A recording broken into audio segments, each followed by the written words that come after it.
সিনেমার একেবারে শুরুতে একটা কাহিনী দেখানো হয়, যেখানে বলা হয় যে এমন একটা সময় ছিল যখন শুধুমাত্র নেক্রোম্যান্সরাই দুনিয়া রাজত্ব করত। তাদের অত্যাচার থেকে মুক্তি পাওয়ার জন্য মানুষেরা ড্রাগনের সাহায্য নেয়। ড্রাগন ও মানুষেরা মিলে নেক্রোম্যান্সদের হারিয়ে দেয়। এরপর থেকে ড্রাগন শুধু সেই সব মানুষের সাথে থাকতো যারা ভালো মনের ছিল। এদের ড্রাগনেরা নিজেরাই সিলেক্ট করতো, তাই এইসব মানুষদের ড্রাগন কিপার বলা হয়। পরের সিনে আমরা দেখি যে ডিও নামের একজন লোক মাস্টারল্যান্ডের কাছে এসে ড্রাগনের ব্লাড কিনে। ডিও কিছু ব্লাড নিয়ে চেক করে আর বুঝতে পারে যে এগুলো আসল ব্লাড, তাই সে মাস্টারল্যান্ডের থেকে এই ব্লাডটা কিনে নেয়। এর সাথে সে মাস্টারল্যান্ডকে বলে, তুমি যদি আমাকে একটা আসল ড্রাগন এনে দিতে পারো তাহলে আমি তোমাকে অনেক টাকা দিব। তখন মাস্টারল্যান্ড অনেক হাসে আর বলে, আমার কাছ থেকে একটা ড্রাগন কিনে নেওয়ার মতো টাকা তো মনে হয় কোনো রাজা বা বাদশার কাছেও নেই। এরপরে ডিও সেই ব্লাড নিয়ে সেখান থেকে চলে যায়। মিনহোয়াইল আমরা একটা ছোট বাচ্চাকে দেখি যে অনেক কান্না করছিল। তখন তার কাছে একজন বৃদ্ধ আসে আর তাকে বলে, তুমি কান্না করো না, তোমার জন্ম একটা অনেক বড় দায়িত্ব নেওয়ার জন্য হয়েছে। এই বাচ্চাটার কান্নার শব্দ মাস্টারল্যান্ড শুনতে পেয়ে তার দলবল সহ এসে বাচ্চাটাকে নিয়ে যায়। শহরে এসে মাস্টারল্যান্ড এই বাচ্চাটাকে তার একজন কাজের মহিলা যার নাম লাওমা তার হাতে দেয়। মাস্টারল্যান্ডের ইচ্ছা হলো যে লাওমা এই বাচ্চাটাকে যাতে বড় করে, যাতে করে বড় হওয়ার পর এই বাচ্চাটা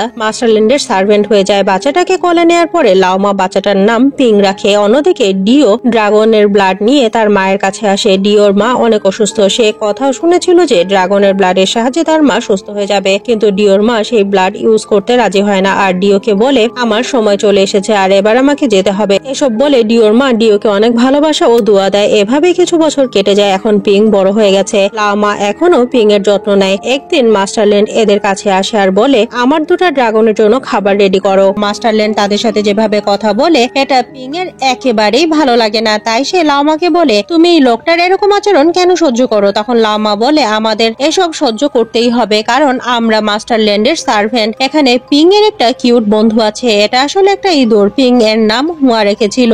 একদিকে লাওমা একটা অনেক বড় বাস্কেটে অনেকগুলো খাবার রাখে আর সেই ভারী বাস্কেটটা তুলে বাইরে মাস্টারল্যান্ডের কাছে যায়। এত বড় ভারী বাস্কেট লাওমা নিয়ে যেতে পারছিল না আর সে নিচে পড়ে যায়। এটা দেখে মাস্টারল্যান্ড অনেক রেগে যায় আর সে লাওমাকে মারতে শুরু করে। তখন পিং সেখানে ছুটে আসে এবং মাস্টারল্যান্ডকে বলে, আমি সব কাজ করব, তুমি লাওমাকে ছেড়ে দাও। মাস্টারল্যান্ড এতটাই নিষ্ঠুর ছিল যে সে কোনো কিছুতে সহজেই রাজি হতো না, কিন্তু আজকে পিং এর কথায় সে রাজি হয়ে যায়। এখন পিং এই বড় বাস্কেটটা তুলে তাদের সাথে যেতে শুরু করে। অনেকটা দূর যাওয়ার পরে তারা একটা টেম্পল পর্যন্ত আসে, যেখানে মাস্টারল্যান্ড তার ড্রাগন গুলোকে রেখেছিল। মাস্টারল্যান্ড পিংকে ঝুড়িতে করে আনা সব খাবারগুলো সে গর্তে ঢেলে দিতে বলে। যখন এরা খাবারগুলো ঢালতে যাচ্ছিল তখন পিং দেখে যে তার ইঁদুরটা সেই বাস্কেটটার ভেতরে আছে, কিন্তু দেখতে দেখতে মাস্টারল্যান্ডের লোকেরা ঝুড়ি থেকে সব খাবারগুলো হুয়ার সাথে গর্তটার ভেতরে ঢেলে দেয়। এরপরে মাস্টারল্যান্ড সবাইকে এখান থেকে চলে যেতে বলে। সবাই চলে গেলেও পিং খুব একটা দূরে যায় না, কারণ তাকে হুয়ার জন্য আবারও ফিরে আসতে হবে। যখন সবাই চলে যায় তখন পিং একটা অনেক বড় রশি নিয়ে আসে আর সেই রশির সাহায্যে নিচে নামতে শুরু করে, কিন্তু কিছু দূর নামার পরে পিং এর হাত স্লিপ হয়ে যায় এবং সে অনেক জোরে নিচে এসে পড়ে, এজন্য তার হাত কেটে যায়। তখন সেখানে লোলো নামের একটা ড্রাগন আসে, যে পিং এর হাতের ক্ষতটা দেখে লোলো এটা দেখে পিং এর হাতে ফু দেয়, যার ফলে তার মুখ থেকে নীল রঙের ধোঁয়া বের হতে শুরু করে। আর যখন এই ধোঁয়া পিং এর হাতের ক্ষততে লাগে তখন সেটা নিমিশেই ঠিক হয়ে যায়। পিং বুঝতে পারে যে এই ড্রাগন গুলো মোটেও খারাপ নয়। এমন সময় হুয়া সেখানে আসে এবং ডেনজি নামের একটা ড্রাগন এসে পিং এবং হুয়াকে সেই গর্তটা থেকে বাইরে বের করে দেয়। বাইরে আসার পরে পিং তার বাসায় চলে আসে। রাতে পিং যখন ঘুমায় তখন সে স্বপ্নে লুলু ড্রাগনকে দেখে, যেখানে লুলু তাকে একটা ডিম দেয় আর বলে, অনেক দূরে একটা লেক আছে, পিংকে এই ডিমটা সেই লেক পর্যন্ত নিয়ে যেতে হবে। পিং লুলুকে বলে, আমি শুধুমাত্র একজন সার্ভেন্ট, আমি কেমন করে এত দূর যেতে পারবো? তখন লুলু পিংকে বলে, তোমার আসলে কোনো ধারণাই নেই যে তুমি কি কি করতে পারো। তখন সেখানে একটা অনেক বড় ভূমিকম্প হয়, তাই পিং এর ঘুম ভেঙে যায়, সাথে লাওমাও জেগে যায়। লাওমা পিং এর স্বপ্নের কথা শুনে জানায় যে ওই দুই ড্রাগনের মাঝে একটা মারা যাচ্ছে। পরদিন লুলু ড্রাগন মারা যায়। মাস্টারল্যান্ড তার লোকদের সাহায্যে লুলু ড্রাগনের লাশ বের করে আনে, যাতে করে সে এটা বিক্রি করতে পারে। পিং দেখে যে লুলু ড্রাগনের লাশ নিয়ে সে কেটে টুকরো টুকরো করা হচ্ছে, যাতে করে মাস্টারল্যান্ড এটা আলাদা আলাদা লোকের কাছে অনেক দামে বিক্রি করতে পারে। পিং এটা দেখে অনেক কষ্ট পায় আর কান্না করতে শুরু করে। কিছু সময় পরে এখানে অনেক সৈন্য আসে, যাদের কাছে একটা অনেক বড় খাঁচা ছিল। লাওমা পিংকে কিছু জুস দেয় আর বলে, যাও এগুলো লর্ডকে দিয়ে এসো। লর্ড আর কেউ নয় বরং ডিও, যে এর আগে মাস্টারল্যান্ডের কাছ থেকে ড্রাগনের রক্ত নিয়ে গেছিল। এখন ডিও তার সৈনিকদের সাহায্যে মাস্টারল্যান্ডকে বন্দী করে, কারণ তাদের মনে হচ্ছিল যে মাস্টারল্যান্ডের অযত্নে ড্রাগন লুলু মারা গেছে। পিং যখন জুস দেওয়ার জন্য লর্ডের কাছে আসে তখন সে লর্ড ও কমান্ডারের কথা শুনে ফেলে। কমান্ডার ডিওকে বলে, শেষ ড্রাগনটা ধরা এতটাও সহজ হবে না, আসলে এরা ড্রাগন ডেনজির ব্যাপারে কথা বলছিল। ডিও কমান্ডারকে বলে, এই ড্রাগনকে জ্যান্ত ধরার অনেক জরুরি, কারণ রাজার শরীর অনেক খারাপ আর শুধুমাত্র একটা জ্যান্ত ড্রাগনই তাকে বাঁচাতে পারবে। পিং এদের সামনে জুস রাখে, কিন্তু পিং এর সাথে তার পেট হুয়াও এখানে চলে আসে। ডিও যখন হুয়াকে দেখে তখন তাকে ধরার চেষ্টা করে। এখানে পিং এর গলায় একটা লকেট ছিল যেটার ভেতর থেকে নীল রঙের এক ঝলক আলো বের হয়ে হুয়াকে ডিওর হাত থেকে ছুটিয়ে নেয়। এটা দেখে ডিওর মাথায় ড্রাগন ডেনজিকে ধরার জন্য একটা আইডিয়া আসে। ডিও পিংকে তার সাথে করে নিয়ে যায়। এরপরে সে চিৎকার করে ড্রাগন ডেনজিকে বলে, তুমি যদি চুপচাপ আমার সাথে না আসো তাহলে আমি পিং নামের এই বাচ্চা মেয়েটাকে মেরে ফেলবো। এখান থেকে আমরা জানতে পারি যে পিং আসলে একজন dragon keeper. Dragon Denji ping এর কোনো ক্ষতি হতে দিবে না, এজন্য ডেনজির জীবন গেলেও কোনো পরোয়া নেই। পরের দিন ড্রাগন ডেনজিকে একটা অনেক বড় খাঁচায় বন্দি করে নেওয়া হয়। পিং এসব সহ্য করতে পারছিল না, আর তখন তার ভেতর থেকে একটা পাওয়ার জেনারেট হয় এবং তার শরীরের ভেতর থেকে নীল রঙের আলো বের হতে শুরু করে। এর ফলে সেখানে যত সৈন্য ছিল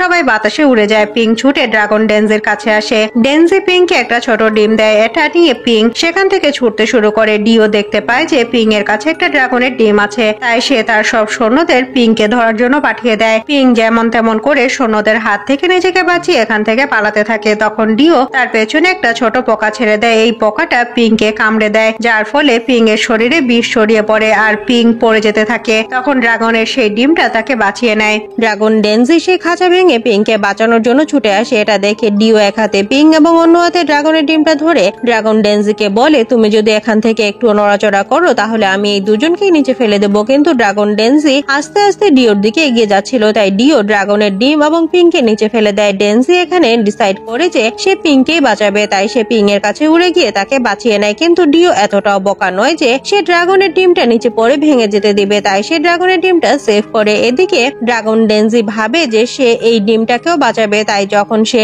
উড়ে সেই ডিমটার দিকে যায় তখন কমান্ডার ডেনজির দিকে একটা তীর ছুড়ে দেয়। তাই ডেনজি রিস্ক না নিয়ে পিংকে নিয়ে এখান থেকে উড়ে যায়। ডিওর এখন অনেক লোভ হচ্ছিল, কারণ তার হাতে একটা ড্রাগনের ডিম আছে, কিন্তু কমান্ডার তার হাত থেকে সেই ডিমটা নিয়ে নেয় আর বলে, এই ডিমের সাহায্যে আমরা রাজাকে ঠিক করতে পারবো। অন্যদিকে ডেনজি পিংকে নিয়ে একটা সেফ জায়গায় আসে। যখন পিং এর জ্ঞান ফিরে আসে তখন সে ডেনজিকে বলে, আমি ফিরে যেতে চাই, আমার নাওমার জন্য অনেক টেনশন হচ্ছে। তখন ডেনজি পিংকে রিল্যাক্স করার বলে যে নাওমা সেফ আছে। এরপরে সে পিংকে সাথে করে নিয়ে যায়। সে পিংকে বলে, তুমি ছাড়া আমি অনেক উইক হয়ে যাব, কারণ তুমি আমার ড্রাগন কিপার। এরা যখন জঙ্গলের ভেতর দিয়ে হেঁটে যাচ্ছিল তখন ডেনজি পিংকে বলে, তোমার ভেতরে যে নীল রঙের আলোটা আছে সেটা আসলে তোমার চি। পৃথিবীর সবার কাছেই চি রয়েছে, কিন্তু সবাই এটা ব্যবহার করতে পারে না, সামান্য কিছু মানুষ এটা ব্যবহার করতে পারে। ডেনজি পিংকে বলে যে সে এই পাওয়ার তাকে আরো ভালো করে ইউজ করতে শেখাবে। অন্যদিকে ডিও এই ড্রাগনের ডিমটা চুরি করার ফন্দি করছিল। কমান্ডার এটা বুঝতে পারে আর সে তার প্রত্যেকটা চেষ্টা বিফল করে দেয়। এদিকে হাঁটতে হাঁটতে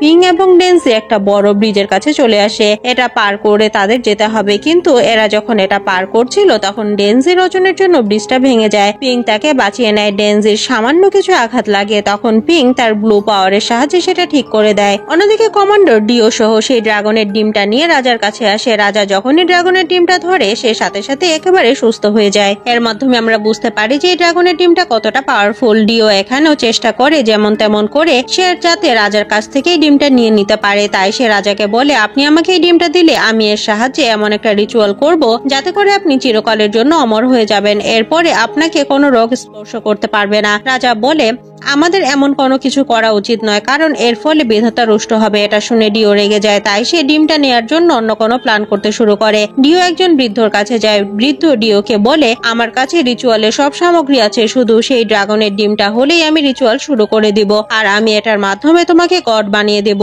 আর এখান থেকে আমরা জানতে পারি যে এই বৃদ্ধ একজন ড্রাগন কিপার ছিল। অন্যদিকে পিং এবং ডেনজি একটা কিংডমের দিকে যাচ্ছে। এই কিংডম পর্যন্ত যেতে হলে তাদের অনেক পানি পার হয়ে যেতে হবে। ডেনজি পিংকে নিয়ে একটা আন্ডারগ্রাউন্ড কেভের ভেতরে চলে আসে। এই কেভের দেয়ালে অনেকগুলো পেন্টিং করা ছিল, যার মাধ্যমে একটা গল্প বলা হয়েছে। তখন ডেনজি পিংকে বলে, কেমন করে ড্রাগনেরা মানুষের সাথে মিলেমিশে আগে কাজ করত, কিন্তু একটা সময় পরে মানুষ ড্রাগনদের সাথে বিশ্বাসঘাতকতা শুরু করে দেয়। কিছুক্ষণ পরে এখানে যে বৃদ্ধ চলে আসে, আর আমরা জানতে পারি যে বৃদ্ধ আসলে ড্রাগন লুলু ড্রাগন কিপার ছিল। এই বৃদ্ধ পিংকে বলে, আমি এমন একটা রাস্তা জানি যার মাধ্যমে তুমি অনেক তাড়াতাড়ি কিংডমের ভেতরে যেতে পারবে। এরপরে বৃদ্ধ ডেনজিকে বলে, তুমি আমাদের সাথে যেতে পারবে না, কারণ তুমি অনেক বড় আর যে কেউ তোমাকে দেখে ফেলতে পারে। এরপরে পিং সেই বৃদ্ধর সাথে যাওয়ার জন্য রাজি হয়ে যায়। এরা দুজন সেই রাস্তা দিয়ে রওনা দিয়ে দেয়। বৃদ্ধ পিংকে বলে, আমি তোমাকে তোমার পাওয়ার ইউজ করা শেখাবো। এটা শুনে পিং অনেক খুশি হয়ে যায় আর বৃদ্ধকে জড়িয়ে ধরে। কিন্তু আমরা দেখি যে এই বৃদ্ধ আসলে খারাপ ফিল হচ্ছিল, কারণ সে জানে যে সে আসলে পিং এর সাথে বিশ্বাসঘাতকতা করছে। অন্যদিকে ডেনজি একটা রাস্তা দিয়ে কিংডমে আসে, যেখানে কমান্ডারের সাথে অনেক সৈন্য ডেনজির সাথে লড়াই করার জন্য একেবারেই রেডি ছিল। এদিকে পিং ক্যাসেলের ভেতরে চলে আসে আর সে খুব সহজে রাজার কাছ থেকে সেই ডিমটা নিয়ে নেয়। পিং সেই ডিমটা নিয়ে বাইরে আসে আর দেখে যে এখানে ডেনজির সাথে সব সৈন্যরা লড়াই করছিল। তাই পিং অভিনয় করে যে এই মারামারির মাঝে তার গায়ে একটা তীর লেগেছে, তাই সে সেই ডিমটা এখানে ফেলে দিয়ে চলে যায়। এখানে থাকা সবার নজর এই ড্রাগনের ডিমটার দিকে ছিল। তখন ডেনজি এখান থেকে পালানোর সময় পেয়ে যায়। সৈন্যরা সেই ডিমটা নিয়ে কমান্ডারের কাছে আসে। যখন কমান্ডার সেই ডিমটা দেখে তখন বুঝতে পারে যে এটা আসলে আসল ডিম নয়। আসল ডিম নিয়ে পিং অনেক আগে কেভের ভেতরে চলে গেছে। সেই ডিমটা নিয়ে এখান থেকে পালিয়ে যাচ্ছিল। তখন সেখানে ডিও চলে আসে। সে পিংকে বলে এই ড্রাগনের ডিমটা আমাকে দিয়ে দাও, কিন্তু পিং ডিমটা দিতে রাজি হয় না। তাই ডিও আবারও পিং এর শরীরের উপরে সেই বিষাক্ত পোকাটা ছেড়ে দেয় আর এই পোকাটা পিংকে কামড় দেয়। এই পোকাটার বিষের জন্য পিং অজ্ঞান হয়ে যাচ্ছিল আর এই ফাঁকে ডিও সেই ড্রাগনের ডিমটা নিয়ে সেখান থেকে চলে যায়। এখানে সে বৃদ্ধ চলে আসে এবং সে একটা ড্রপারের সাহায্যে কিছু দেয়, যার ফলে পিং কিছু সময়ের মাঝেই ঠিক হয়ে যায়।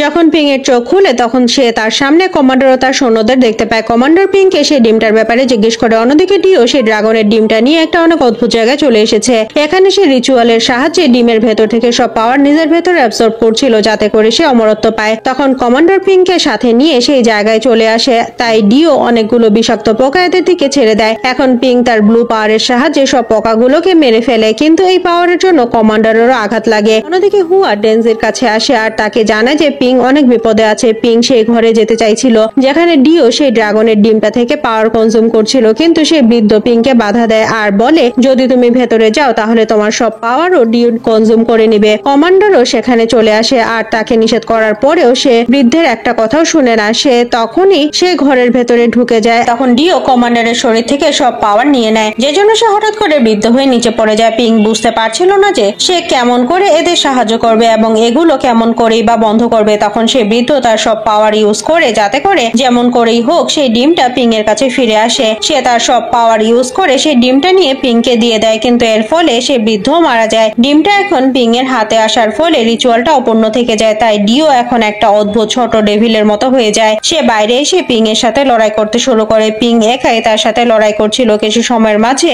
ডেনজি এখানে চলে আসে। পিং এবং ডেনজি একসাথে ডিওর সাথে লড়াই করতে থাকে, কিন্তু এদের পাওয়ারের জন্য ডিও ধীরে ধীরে বড় হতে শুরু করে। সে এতটাই বড় হয়ে যায় যে সেই কেভটা ভেঙে ডিওর উপরে পড়ে আর এর ফলে সে মারা যায়। এরপরে ডেনজি ও পিং সেই লেকের কাছে আসে, যেটার ব্যাপারে ড্রাগন লুলু পিংকে তার স্বপ্নে বলেছিল।